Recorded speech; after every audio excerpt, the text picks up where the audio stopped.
As the challenges of the climate continue to reshape our environment, it's really important for us to give consideration. You skipped two build. Where's the rest of our tunnel? Okay, come on up here. And a lovely Nour. Apologies, I've made a major error. Forgot to mention the two most important people, Dima Rachid from Studio Libani and Nour El Houda. Apologies, ladies. So you can punish me later. Great. It's just more important, I think, for us to give consideration to the soil. Now, I understand that landscape and landscape architecture is more than just greening an environment, but if we listen to the marketing of the region, all we hear about is green Riyadh, green Saudi Arabia, everything's green, and for those that aren't landscape architects like myself, we look at architecture, we look at the architecture of landscape and we see green forestation, we see plants planted. And in order for that to happen, we need to give some consideration to the soil. Now, recently I've seen some of the most amazing videos of the construction that's going on here in Saudi Arabia, building the most magnificent gardens, and it's just incredible to see the amount of earth that's being moved, and these wonderful projects coming into operation. But as we see this, we have to give consideration to the soil that we're planting. I would think, because typically we have a desert. Now, I recently moved into a house in the UAE, and I promised my landlord that I would build her a garden, and at the moment it's just a sand pit. All right, so I said that I would share this panel with a little bit about a hidden agenda, and that's being, I need to learn what I need to do to turn this sand into a beautiful garden. And that's only a small part compared to what we see throughout the rest of the country. And so, as we talk about this subject, why don't we just start with Laura? Why don't you introduce yourself? Tell us a little bit about who you are, what you did, what you think you can contribute to this discussion today. Hello, my name is Nour El Houda Slimen. I'm a landscape architect and I work at EDOM. And always been working here in Saudi Arabia, mainly in project called landscape, porous, and urban project. And for today, I think I can bring a little bit of experience when it comes to projects in the Middle East.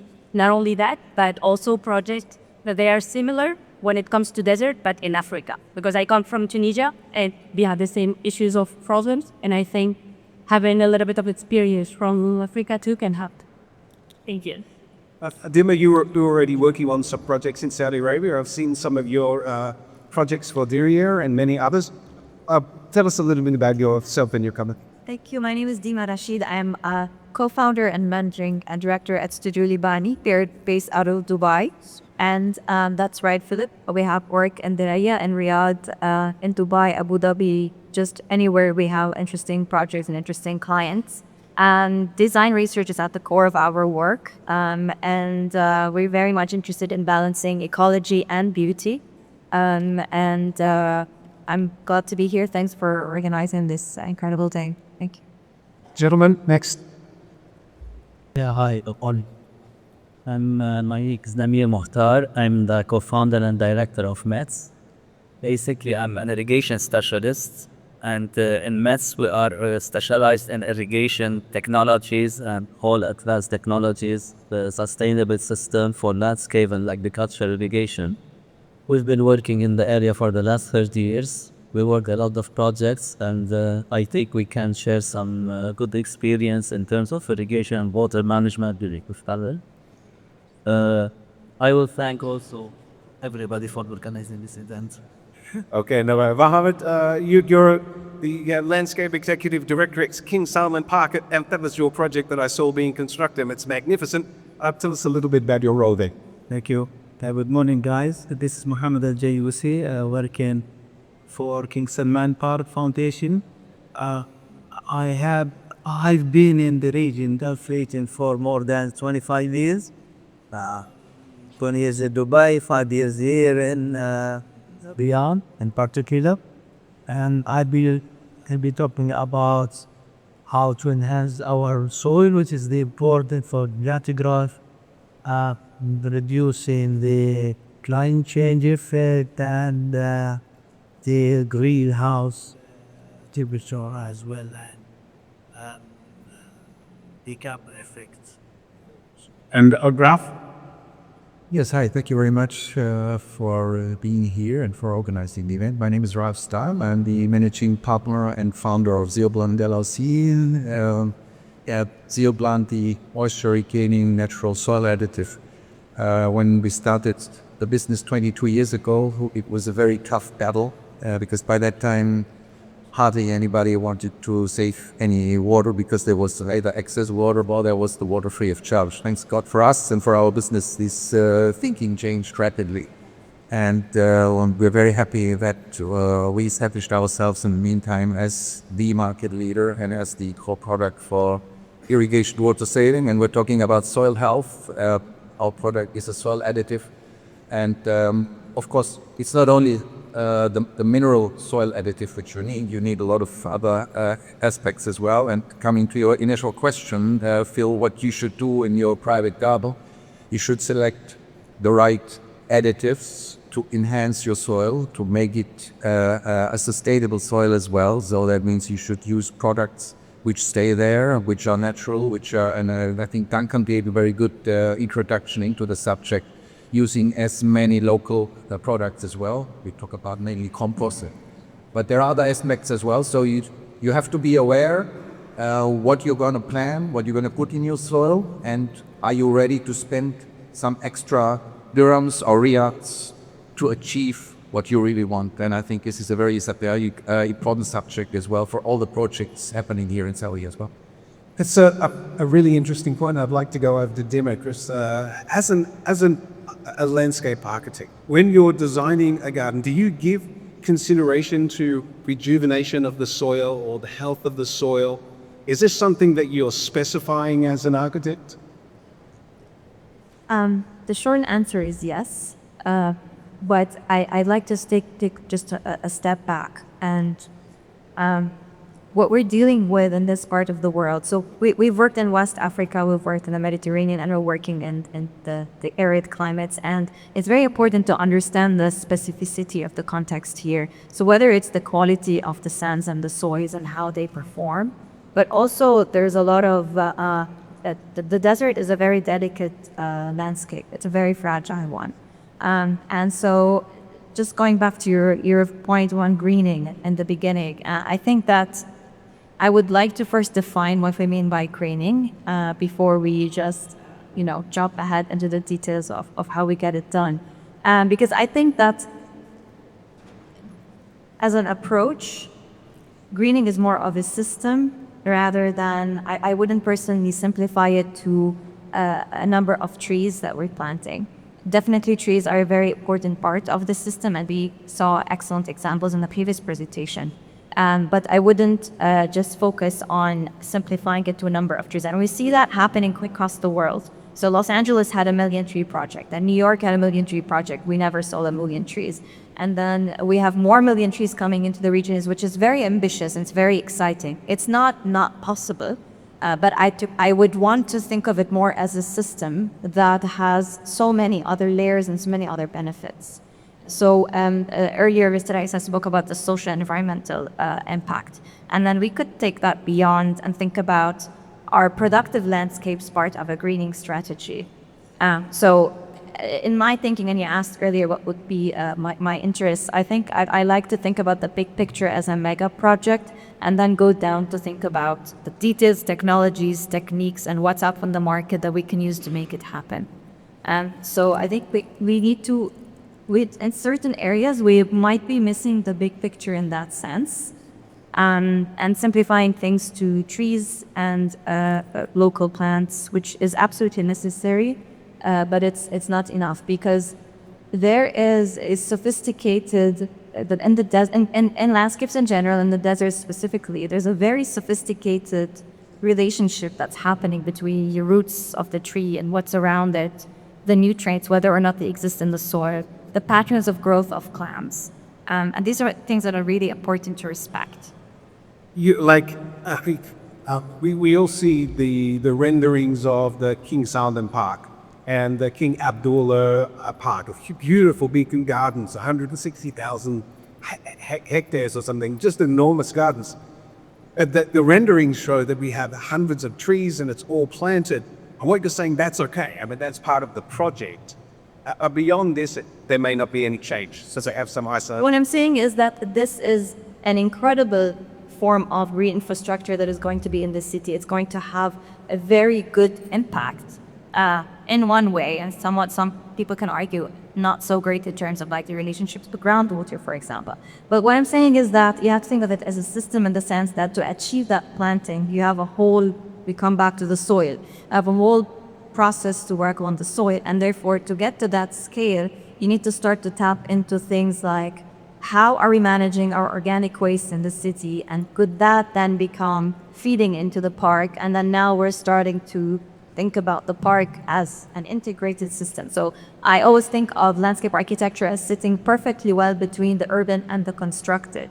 And so how do you connect all these dots together to create systems that can run on its own? Really good point. So let's put the man on the spot here. What's happening at King Salman Park? Is this something that you get, that your project is given consideration to? Can you add some light here, Mohammed?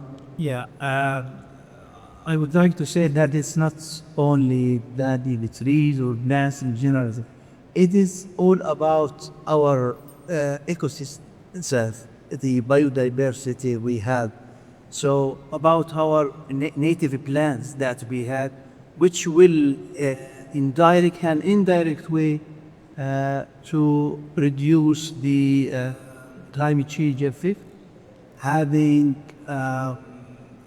your native plants within your improved soil. I would say our policy, by the way, is the excavated materials should not be disposed of the site. No, we are improving the soil.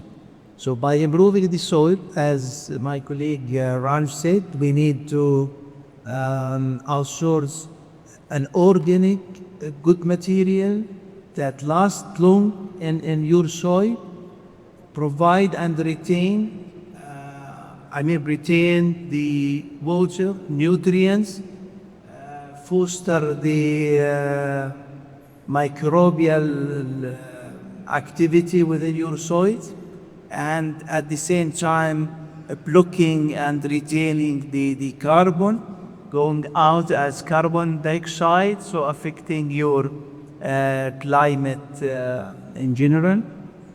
So it is like a holistic approach, starting from your design, adding your native plants, well-adapted species that promote the biodiversity. For example, in the park in future, we'll be having different species of birds, we'll be having different species of different, I would say, lizards, or even, I don't want to scare the guys, like maybe some snakes, but it will be under control. I come from Australia. Snakes and spiders, they are no problem for... Right, but all will enhance your ecosystem.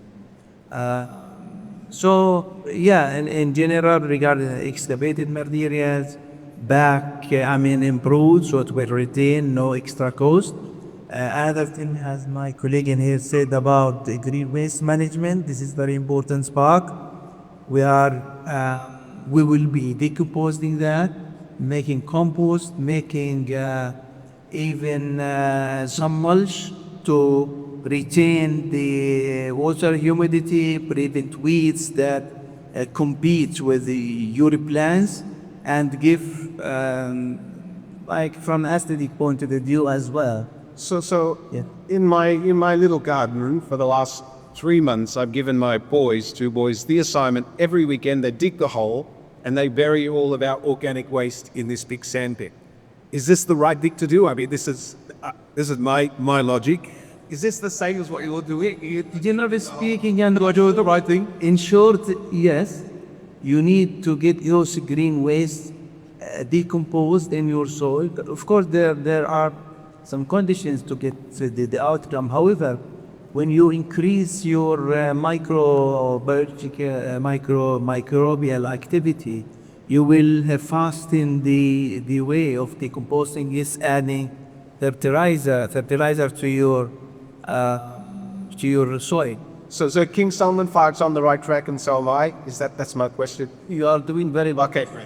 Okay, so wait. May I add just one thing on the concept of greening and everything about all the incredible impact that this park will create? I think let's just be explicit and say that what we're doing is a form of climate resilience or climate mitigation. So I think my issues with the term of greening and greening the desert and all the questions that come with that. But if the intention is explicitly, we are working with living systems to create a resilient system across the city, then that really answers all the questions. Nour, what's happening in Africa? You said you're working on projects throughout Africa. We had similar climate issues and deserts. What are some of the projects that you've seen transform regions there? So, and the problem in Africa, it's the same problem that it's happening here. Every year, like 1% of the desert, of the Grand Desert in Africa, it's expanded. So in the last 20 years, it's like you can imagine like 20%, like the desert is expanding. So one of the big projects that they made, the Green Desert Wall. This Green Desert Wall, it's like a project that helps to regreen the area. And by regreening the area, they found that it's not only important to plant trees, but how to plant trees. And one of the solution that they found, their ancient solution, it's not like bring in new soil or whatever. No, they went back and they said, okay, how does the water flow? That's the first thing. It's like, it's not only about the planting. How can we map the already existing trees, and how can we check the topography of the area so that we can retain the wall in the area? And they found an easy solution which is called half moon. Half moon, it's like you're gonna use the contour lines of the area. So when there is water, which is the rainfall that comes 4 times a year, I guess, at that time you can plant the trees in that area. So you first start by mapping the area, checking where you have contour lines, and at that time you start planting. And we did actually the same thing in our project in Saudi Arabia. We have a project that it's called Weha. And in this project, there was already existing infrastructure, green infrastructure. And we said, okay, it's not about planting trees, but how are we gonna plant trees? So we started mapping the area, checking the contour lines, making sure that we can see where the roots can grow.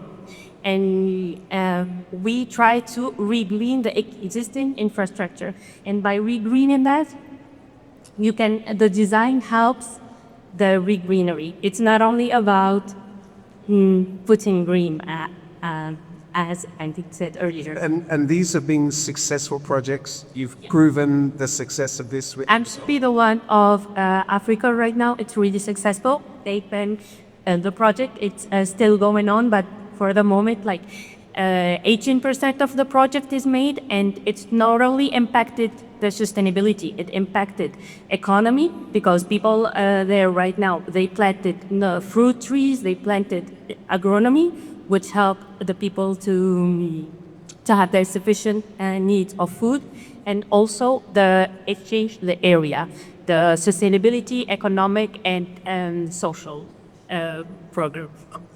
An interesting question is that these developments, are they still irrigated, or is it just only from natural rainfall? But what if you don't have rain? Yeah, actually, I don't know if you know about the project here in Saudi Arabia that it's called Al Baida.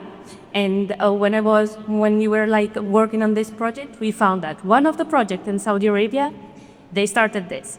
They made the same project of regreening an area, but for 4 years there was no rain. And they didn't want to put artificial like irrigation. They said, we trust this system that we made, and we're gonna see after every year if there's gonna be a plant. And actually, without an irrigation system, the trees, they kept growing, which is a little bit off, but after 4 years, we can see that these techniques work, even though they're not new techniques of planting, but they still. I mean, that may be successful when you have a tree that has a deep burrowing root or even a ground cover. In my sandpit, I do have some green. That ugly thing, that the root system is just immense. It goes miles down deep, you know. I mean, that's okay. But what if we're building a garden and an environment that needs irrigation? There are some needs for us, like I'm sure King Salman Park has some form of irrigation. They can't just simply rely on these wonderful projects, and I think it's exciting that you share that. But I just wanted to sort of shift. I asked the question about irrigation because Namir is here. He is a specialist in irrigation. Namir, what are some of the technologies that you're bringing to the industry here in Saudi Arabia? I know your company is very active, and in the UAE throughout the region. What are some of the technologies that we're seeing sort of embraced in the support of this subject for the development of a greener environment? Okay, now we're talking about big projects, big sustainable projects in developments that myself, I always would like to come back to basics. My garden, yeah, that's... No, it's a little bit always. Oh, So, always when we plant, the plant needs mainly three things. It needs oxygen, nutrients, and water. And all these three things are available in the soil. So, the big question is how to balance these three factors. So, as I've mentioned, the soil type, soil chemical properties, physical properties, nutrients, fertigation, is it organic, not organic? And in order for all of this environment to work together, you need to put water. And water will balance the oxygen and the nutrients in the soil. So here comes the importance of the irrigation. So always the irrigation is, you're asking me about new technologies. There are a lot of new technologies, but also coming back to basics, innovations is not only introducing new technologies. I think a big innovation is to use what we have efficiently and in a sustainable way to save water and to give the plant all what it needs.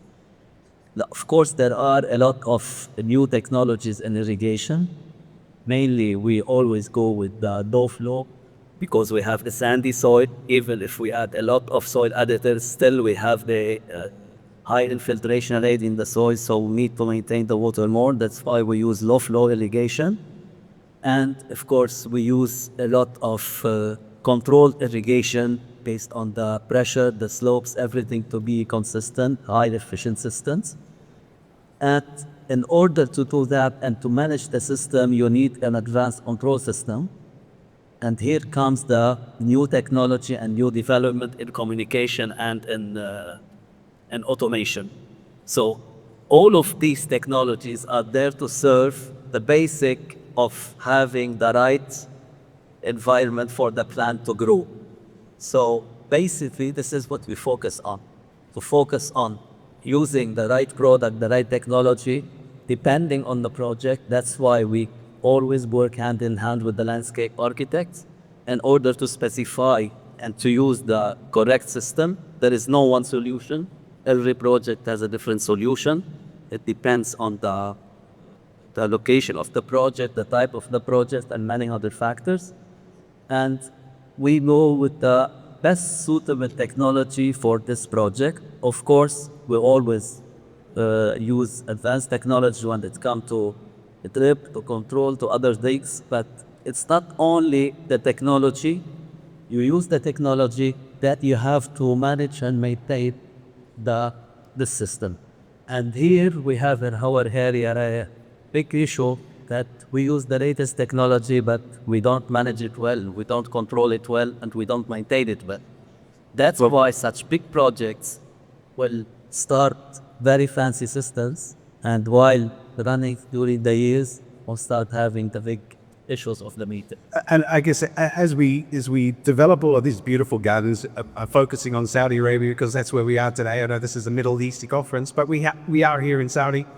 We have all these beautiful gardens, and we have the technology, we have the concepts, we have the wonderful designs. We still have sand. And so we have to be doing something to change this sand. Do we, we bringing in other products? Are we bringing in soils? Are we bringing in as Mohammed explained, as what we're doing in the King Summer Park? We are bringing these in. But are there also some additional technologies? If we're irrigating the water, we want to keep that soil, whatever we've done, to get more moist. So I'm going to hand over to Ralf here to comment on this. This is your area of expertise. We're not just talking about your product. What are the products that are being used in the marketplace today? And what are some of the best options that we have found over the period? Well, particularly we are facing the sandy soils. So the sandy soils are very poor in nutrients. They have a very low water holding capacity. The infiltration speed of the water is very high. As Namir said, even if you're using low flow irrigation systems. So there is one basic product and one basic additive which should never be missed, and this is an organic. And this is compost. While everybody's talking about sustainability and environmental protection, whatever, each and every country, each and every place in this world can produce organic compost. And I'm talking about healthy compost without weeds, without any bacteria, without any harmful bacteria. So, when we started our business more than 20 years ago, there were some really funny composts in the market, which if we would sell these products in Europe, you would go straight to jail. So in all these years, in the meantime, the quality of the compost improved so massively. And this is, I think, the most important thing what you have. We are facing in lots of our projects sometimes quite funny specifications without going too much in details, but we still see in some places products which are not sustainable at all, which are banned in some other countries like in the UAE. I'm just giving you one example, peat moss. Peat moss was banned in the UAE more than 20 years ago. Why? Because it's simply not sustainable. Are we still using peat moss? Yes, you're good. We are still. I'm still seeing in lots of specifications here in Saudi Arabia peat moss. So why are you using peat moss? Use your locally made compost. It'll do exactly the same. Yeah. And people come to me and say, we're using peat moss for moisture retention. I mean, it's ridiculous what the moisture retention or the water saving effect of a peat moss is. After a couple of months, it's gone. So what you gonna do then? So increase your local compost content and you'll reach exactly the same thing.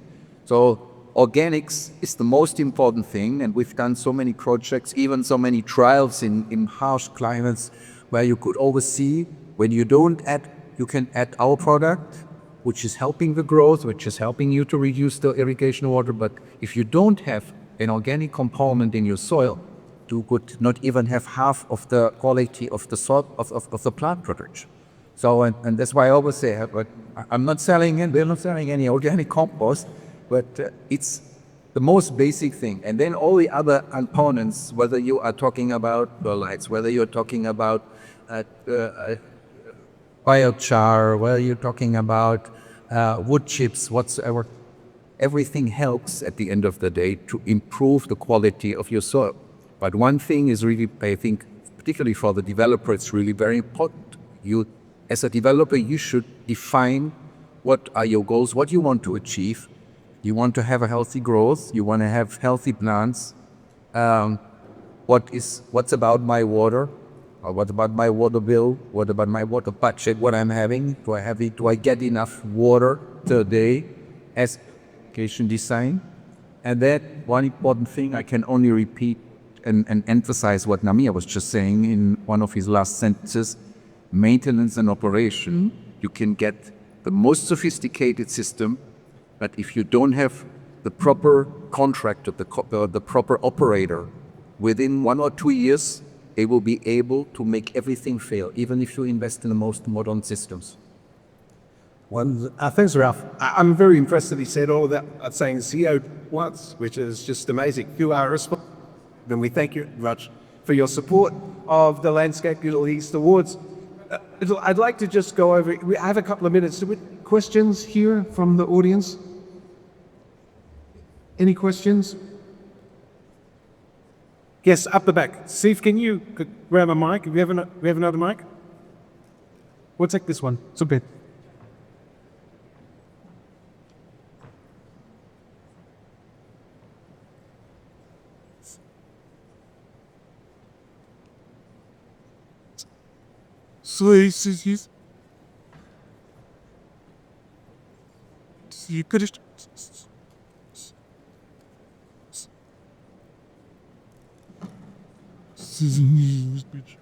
Thanks.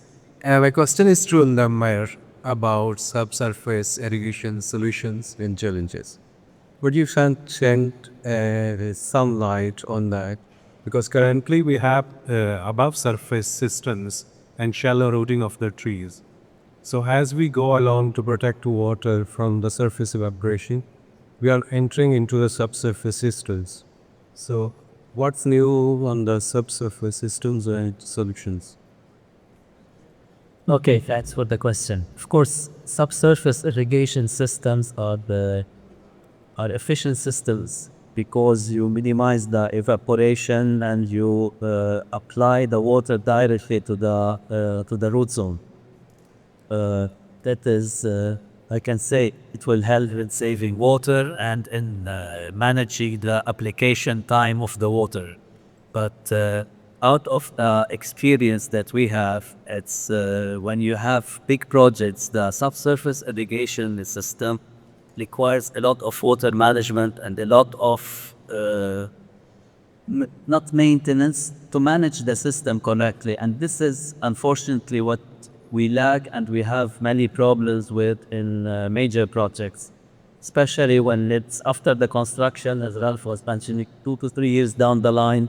A lot of maintenance contractors will come, a lot of tight budgets will come, and people will start looking how to save here and there, and the management of the system will diminish, and the system will start facing problems.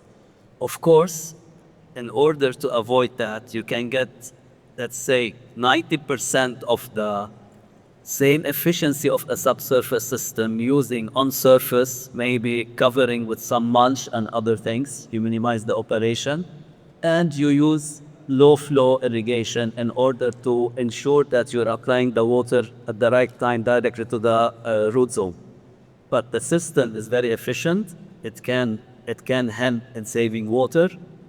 Personally, I recommend for some very specific areas where you cannot use any other system. So it's, I hope I answered your question. Very good. Well, we're getting close to time. There's one more question, which fit that microphone. And then after this question, I'd like to ask you, what do we need to do for the future? What is it in this space that we're talking about that we need to focus on for the future? Just giving you 20, 30 seconds of your time. We want to keep it close, but just put it together. What's your question, sir? Yeah, we'll be talking about landscape in three elements: plants, water, and soil. There is another factor that as we are encroaching on deserts and other environment, there is a living organism there, and it poses a challenge how to deal with it. But I haven't seen anybody addressing it. That is snakes and scorpions. Has anybody other that? Is there any solutions or ideas on how to do that? Well, I'm personally not keen on scorpions, but snakes are no problem for me. I set up with Australia, but it was the snakes. But is this a consideration? I don't think so. We have some other panels this afternoon that are talking about the considerations for wildlife, so maybe we could have that addressed in our next panel. Why don't we just go through the group, Nour? What do we need to do for the future? I think first of all, now that we are in this conference, I think we need to value more the work of the landscape architects. First of all, because I think landscape architects, they have another vision of the landscape compared to other, but also to work together. It's not only the landscape architect who's doing the work, but also we work hand in hand with engineers, and I think that's an important step. This when it comes to the field. Now when it comes to the work, of the actual work, I think what Duncan said will summarize everything. It's like, it's not about the lush green, but how do we design the spaces? We don't want a lot of loan because loan, it's gonna give us more water issues. But we have to design better spaces. And as a landscape architect, I can say that this is a problem that we face not only from our client, but also from the visitors of parks. It's like they want more breather. Dima, what do you think you need to do for the future? I think ultimately, and especially when we're talking about large-scale landscape interventions, the role of communities in many places proved to be a very important factor in the success of projects, because that's where maintenance comes into play, but that's where also ultimately we are the stewards of the land, and we have that agency. I think balancing between new technologies and products and local knowledge and going back to the basics is very important. And last, as landscape architects taking on all this load, we're not, solving all the world problems. We're working with a lot of people on helping us do that. And I think a very key element in this sort of dynamic is the client. And a big role falls on the landscape architect in educating or creating more awareness to the client on why it's essential to invest in these materials or these technologies or soil or trees or any of these solutions that we're talking about today. Wonderful. Mohammed, anything for the future? 20 seconds. Yes, I will concentrate on now you are installing and investing with good designs, expensive, so and so. But the key success factors, how to operate and maintain your landscapes in future, how to introduce efficient ways, how to use, as I mentioned earlier, to compose, not to dispose your green material, how to educate your community members, being part of the whole process. So like building partnership with all stakeholders within your project. This is important. Of course, conserving water, those resources, biodiversity, respecting the ecosystem as well. It is all, as I mentioned there, it is a holistic approach. So this is the key factor. Operating and maintaining in an efficient way, good way that sustain and making those plants and those assets live for longer and longer. For Ralf, 2 words. What if you had 2 words to use for the future? What would they be? Don't cut cost just for the sake of budget cut. 10's good enough. Don't cut costs. That's really important. I thought he was going to say use Zeo plant. Anyway, you missed the cue. Ladies and gentlemen, please thank the panel. Really interesting discussion, and thank you so much for the appointment. Appreciate it. Thank you.